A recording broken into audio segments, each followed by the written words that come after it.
له شريك في الملك وخلق كل شيء فقدره تقديرا، ونصلي ونسلم على النبي الأمي المرسل كافة للناس بشيرا ونذيرا وداعيا إلى الله بإذنه وسراجا منيرا. أما بعد، فأعوذ بالله من الشيطان الرجيم. بسم الله الرحمن الرحيم. قال الله تعالى في كتابه الحكيم: ومن يعظم شعائر الله فإنها من تقوى القلوب. صدق الله العظيم. زينة مجالس العاشقين، نقطة عروج العارفين، بداية الكاملين، نهاية الواصلين، سيدي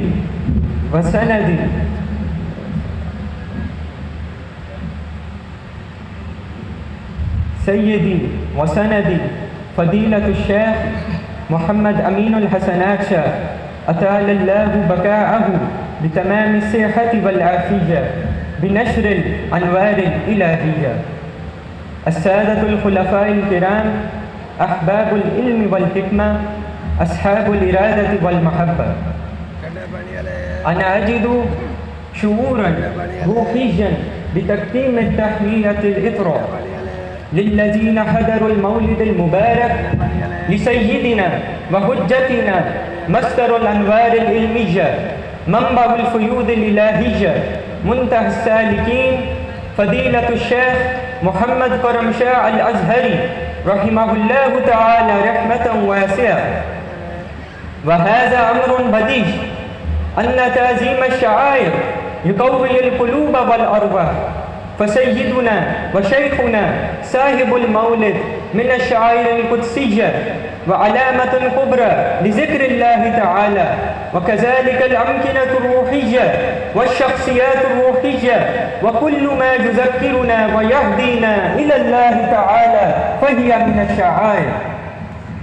ومن ظهر هذا أن صاحب المولد شعيرة من شعائر القدس الإلهي، وهذه الشعيرة القدسية تذكرنا الشعائر الأخرى.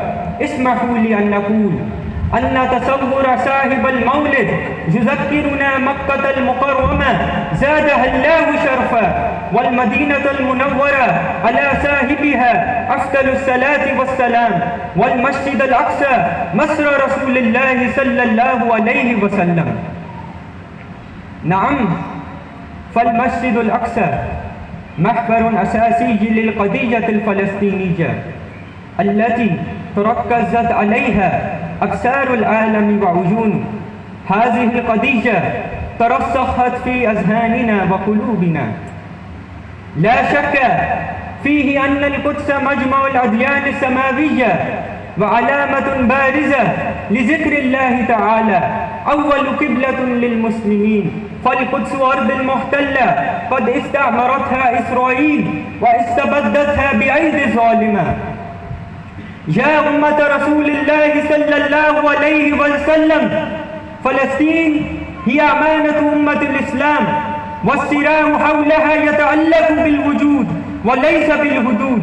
لا يمكن تقييد القضية بالجغرافية أو القومية، بل هي قضية عقائدية في الأساس. الاحتلال الإسرائيلي يتمركز حول هذه العقائد. اسم الكيان الدخيل إسرائيل جاني يعقوب، ويعقوب هو نبي. إسرائيل تتخذ علما فيه نجمة داوود، وداوود نبي، والنجمة تمثل قاعدة الهيكل الذي من عجله يسون. إذن القضية ليست قضية قومية ولا تاريخية ولا جغرافية، بل القضية في عمومها وخصوصها عقائدية. هم يحملون عقيدة، وأمة الإسلام تحمل عقيدة، ونحن المسلمين بحاجة ماسة إلى وحدة الأمة الإسلامية. هي ظاهرة التكفير. هؤلاء الأفراد يعتبرون العمود الفقري للأمة، والذين بإمكانهم تحقيق النجاح في مواجهة التحديات التي تواجههم. وأفراد أقوياء في الإيمان والعلم والعمل في القرن 21، وبعد مرور أكثر من 14 قرنا على بعثة النبي محمد صلى الله عليه وسلم، ما زالت خديجة وحدة الأمة الإسلامية وأمرا حيويا وضروريا. هذه الوحدة التي أثبتها المولى عز وجل في قرآنه الكريم بقوله عز وجل: إن هذه أمتكم أمة واحدة وأنا ربكم فاعبدون. يعتبر الإسلام دينا للأمة الواحدة، حيث يجتمع جميع المسلمين في إيمانهم بالله ورسالته، ولكن الواقع يكشف عن تشتت وترفق وتنافر بين أفراد هذه الأمة من الجوانب التي تؤثر سلبا على وحدة الأمة الإسلامية. هي ظاهرة التكفير، حيث يقوم بعض الأفراد أو الجماعات بتكفير الآخرين بسبب اختلافات في الفهم الديني أو التوجهات السياسية. يعود ذلك إلى فهم خاطئ للدين وتفسير مغلوط للنصوص الدينية، ويؤدي إلى تقسيم الأمة وتشجيع التفرقة والفتنة بين المسلمين. من الضروري وضع منظومة شاملة تعتمد على مبادئ الإسلام السمحة والمتسامحة في تحديد من هو مسلم ومن هو كافر ومن هو مرتد، وذلك لتفادي الفتن والانقسامات وتعزيز وحدة الأمة الإسلامية. بالإضافة إلى ذلك يجب على المسلمين العمل معا وتعزيز التعاون والتضامن بينهم لمواجهة التحديات التي تواجههم، سواء كانت داخلية أو خارجية، وخاصة في فلسطين. من خلال التعاون والتضامن يمكن للمسلمين بناء مجتمع إسلامي قوي ومتماسك يعكس القيم والمبادئ الإسلامية.